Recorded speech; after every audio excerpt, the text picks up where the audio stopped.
Culcana, el nuevo destino planeado para vivir en Cancún, presenta.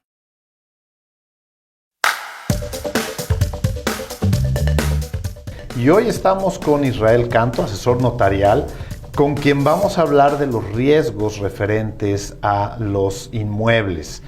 Como todos sabemos, un inmueble siempre tiene que estar inscrito en el registro público de la propiedad. Sin embargo, algunos de estos inmuebles a veces vienen con algunos vicios y de eso vamos a platicar, así que pues muy buenos días, muchísimas gracias por estar aquí con nosotros, Israel. Hola James, ¿qué tal? Muy buenos días. Muchas gracias. Gracias por la invitación. Pues sí, hay muchísimos riesgos ahorita y problemas con las escrituras. Existen dobles escrituras, por eso siempre estamos solicitándoles, ¿sí? Que se asesoren bien con un notario o con un asesor certificado. 2, ¿qué se necesita saber? Revisar bien la escritura, que esté debidamente inscrita en el registro público de la propiedad y del comercio, que este bien inmueble esté libre de gravamen. O sea, ¿qué significa? Que no tenga ningún otro gravamen, porque precisamente por eso se dan las sorpresas, ¿sí? Que la persona física o la persona moral sea realmente la propietaria.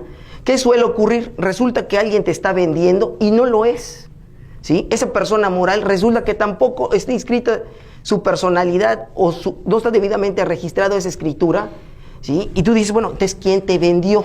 Por Exacto. eso, aguas con los traspasos. Y yo creo que, a ver, para que nos vaya entendiendo bien el auditorio de lo que estamos hablando, para poder formalizar y perfeccionar la compra de una casa o de un departamento o de una oficina, un edificio, un terreno, se tiene que inscribir en el registro público de la propiedad. Esto es, ¿para qué se inscribe? Porque el acto de la inscripción hace que surta efecto a terceros. ¿Y qué quiere decir esto? Que cualquier persona que vaya a revisar en el registro sepa quién es el propietario del inmueble. Y de esta manera no se pueden hacer ningún tipo de cochupos, como así lo es correcto decir. Sin embargo, lo que hemos visto, y yo en el ámbito inmobiliario, Israel como un especialista, es que ha habido muchos vicios, ¿no?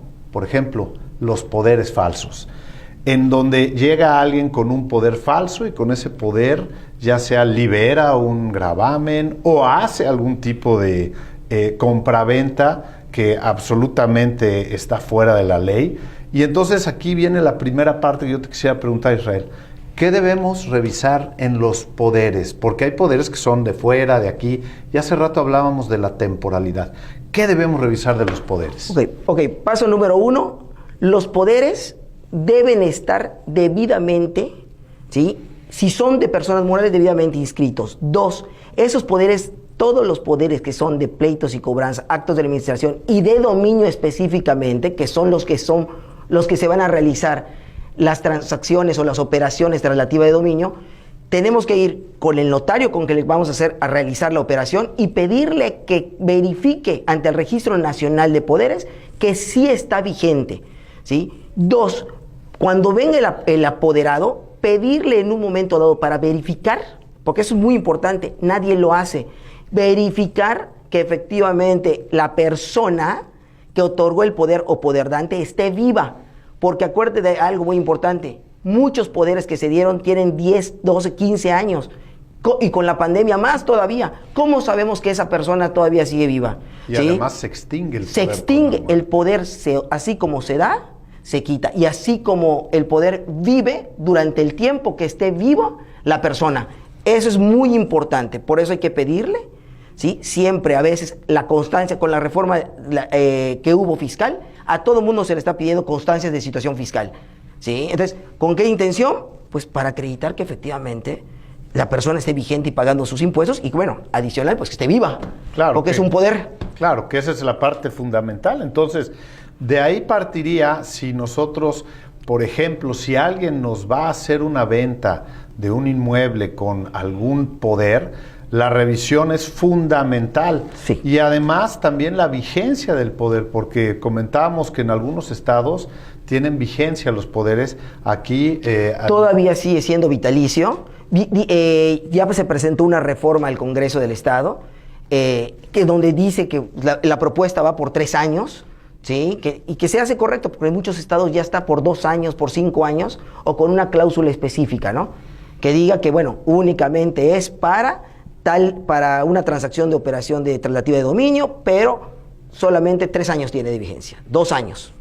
¿Sí? Muy importantes esas cláusulas. Y además de la importancia en la cláusula también es por una cuestión de obviedad, ¿no? Si nosotros vamos a hacer una compra que se supone que uno de nuestros principales activos que vamos a tener de por vida, hay que darle la suficiente formalidad y nosotros tenemos que gastar tiempo. Incluso, no sé si tú recuerdas que en años anteriores había unos, lo que se llamaban title insurance, sí, que eran títulos que revisaban, eran empresas que revisaban todos los antecedentes.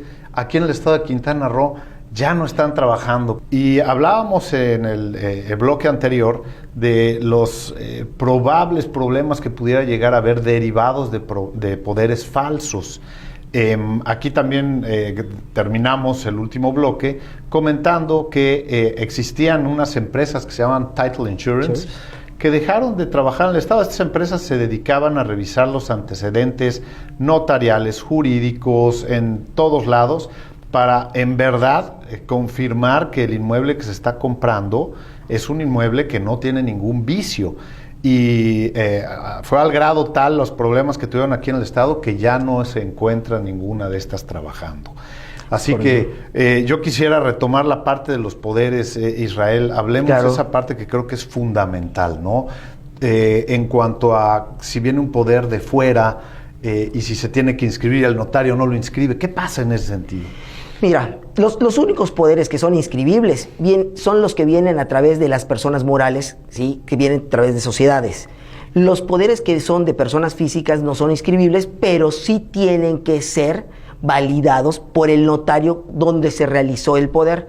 Ahí la importancia de que con el notario que tú vayas, le pidas, me explico, sobre todo que tú eres el comprador, le tienes que pedir al notario que por favor te valide, ¿sí? ese poder, para que posteriormente no vaya a existir alguna nulidad de poder o que después te entrampes, sobre todo que es tu patrimonio, porque además estás pagando por un inmueble y resulta que el vendedor, ¿sí? va a vender a través de un poder. Y si después aparecen familiares y te dicen, es que resulta que la persona falleció hace 5 años, hace 10 años, entonces sí es importante que se le pida al notario con el que hagas la operación que te valide ese poder con el notario por 2 vías, ya sea por mail o a través del Registro Nacional de Poderes. Y yo creo que eso también tendría que actuar, incluso yo hasta sugiero que traten siempre de que el propietario esté presente y concurra a la firma, ¿no? Si bien el poder es un instrumento que la ley lo permite, yo sí les haría esa recomendación. Y también otra recomendación muy importante y con la que empezamos el primer bloque fue, hay que revisar los antecedentes. Sí. Cuando vemos compras y ventas de una manera muy rápida, muy ágil, en 3 meses vendió una empresa y después compró una persona y después vendió otra empresa, normalmente esas operaciones tienen algún vicio y están tratando de tapar alguna situación. ¿Qué opinas al respecto? Que precisamente como dices, James, ahí se dan los famosos fraudes inmobiliarios. ¿En qué caso se dan? Precisamente cuando la urgencia, primero, esa urgencia de que el vendedor, ¿sí? siempre es a través de un apoderado. Ese apoderado les urge vender, les urge escriturar para que en un momento dado puedan sacarlo a un tercero.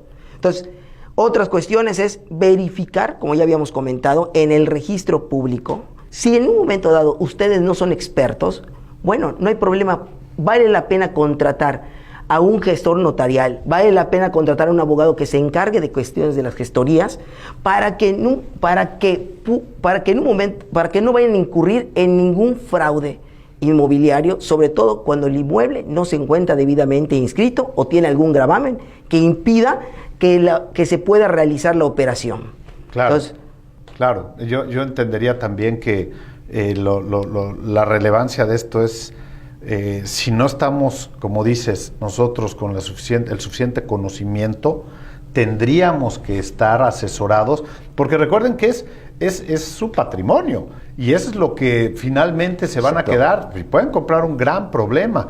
Y en muchos casos, en México se ha dado esto, el estado de Quintana Roo no se libera de estos problemas, lo hemos advertido desde hace muchos años, y por eso siempre acérquense a la gente que conoce estos menesteres. Israel, nos queda un minuto, me gustaría que le dieras un consejo a nuestro auditorio, por favor. Sí, no seas de preferencia, no nos prestemos ni seamos rehenes de los fraudes inmobiliarios. Acércate a un asesor, ¿sí?, que conozca de notaría, verifica el inmueble, que de preferencia el vendedor, que se acredite la personalidad del vendedor como persona física, que la persona sea la que comparezca ante la notaría y que no sea a través de apoderados. Verifique, siempre checa el contrato, el monto, el plazo, ¿sí? Muy importante esas letras pequeñas, y cualquier duda que tengas, pregunta antes de firmar la escritura ante el notario. Excelente, pues no me queda más que agradecerte, y también a ustedes, amigos del auditorio, siempre estén presentes con algo. Es importantísimo que no pongan en riesgo su patrimonio. Culcana, el nuevo destino planeado para vivir en Cancún, presentó Una Inmobiliaria. Las opiniones expresadas en este programa son responsabilidad de quienes las emiten